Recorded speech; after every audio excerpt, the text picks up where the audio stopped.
Yes dear student of class 8, हम लोग पढ़ रहे हैं बच्चों आपका chapter secularism the soul of India, political science से चैप्टर 2। सो हमने बच्चों ये पॉइंट पढ़ा था secularism in India and the USA comparison. हमने दोनों के बीच में तुलना पढ़ी थी कि यूएसए में सेक्युलरिज्म का क्या फंडा है और इंडिया में सेक्युलरिज्म का क्या फंडा है। इसमें बच्चों हमने ये पढ़ा था कि यूएसए में जो सेक्युलरिज्म है यानी वहां पे किसी भी धर्म को एक नेशनल रिलीजन की तरह अडॉप्ट नहीं किया गया है, फर्स्ट थिंग। और वहां पे गवर्नमेंट एंड रिलीजन जो है वो बिल्कुल दोनों अलग चीज है, दोनों सेपरेट है, वो उसके किसी भी मामले में दखल अंदाजी नहीं करता है। जब अब हम इंडिया की बात करें तो इंडिया में भी गवर्नमेंट और सेक्युलरिज्म दोनों अलग है, गवर्नमेंट और रिलीजन दोनों अलग है। सरकार किसी भी धर्म के मामले में दखल अंदाजी नहीं करती।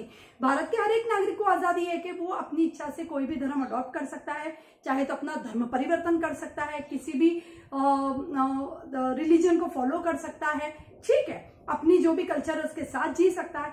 लेकिन कहीं इंडिया में यदि ऐसा लगता है गवर्नमेंट को कि धर्म के नाम पे कहीं कुछ गलत हो रहा है, धर्म के नाम पे कहीं कोई ऐसी मान्यताएं हैं, ऐसी बिलीव्स हैं या ऐसा कल्चर यदि अडॉप्ट हो रहा है भारत में, तो वो सरकार बिल्कुल उसके ऊपर अपने लॉज बना के रोक लगा सकती है। मैंने एग्जांपल बताया था बच्चों, जैसे बाल विवाह पे रोक लगाना, सती प्रथा पे रोक लगाना या जो इस तरीके के जो मामले हैं उस पर रोक लगाना। तो ये था अपना secularism in India and USA. So now some remaining points are the Indian model of secularism adopted by India is therefore more tolerant towards the tenets and the preaching of various religions, so that none, whether in the majority or minority communities, feels restricted or threatened by the state as a regard his belief and the faith. Bharat में secularism को adopt किया गया, इसीलिए किसी भी धर्म का आदमी कहीं भी भयभीत नहीं महसूस करता है।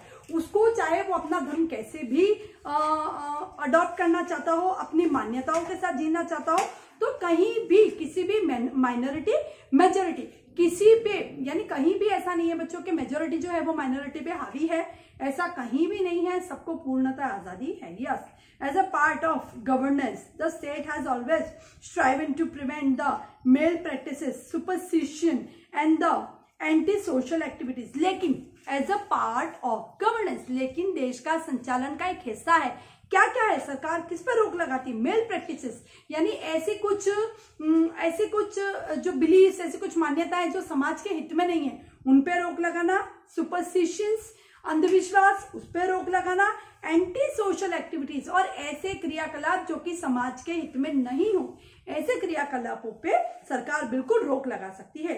Both by the spreading awareness, कैसे रोक लगाएगी, मैंने इसके आपको इलाज भी बताए थे, रेमेडीज भी बताई थी कि लोगों में अवेयरनेस यानी जागृति करके और लोगों को एजुकेशन देके सरकार इन सारी कुरीतियों पर रोक लगा सकती है। As also by enacting relevant laws, और तीसरा इसका जरिया है बच्चों कि समाज में जो कुरीतियां जो स्थापित हुई हैं उनको खत्म करने का तीसरा जरिया है कि कुछ लॉज, कुछ कायदे बनाए, जैसे मैंने आपको बताया बच्चों, बाल विवाह पे रोक, सती प्रथा पे रोक, बलि प्रथा पे रोक, जो बलि दी जाती है वो भी इलीगल है। तो ये जो सारी चीजें, इस तरह से सरकार कायदे कानून बना के कुछ ऐसी जो रीति रिवाज या धर्म के नाम पे जो ऐसे जो कुरीतियां समाज में व्याप्त है, सरकार बिल्कुल उन पर रोक लगा सकती। तो ये था बच्चों secularism the soul of India. हमने बहुत अच्छे से चैप्टर पढ़ा, आपको इसको एक बार रिवाइज भी करना है।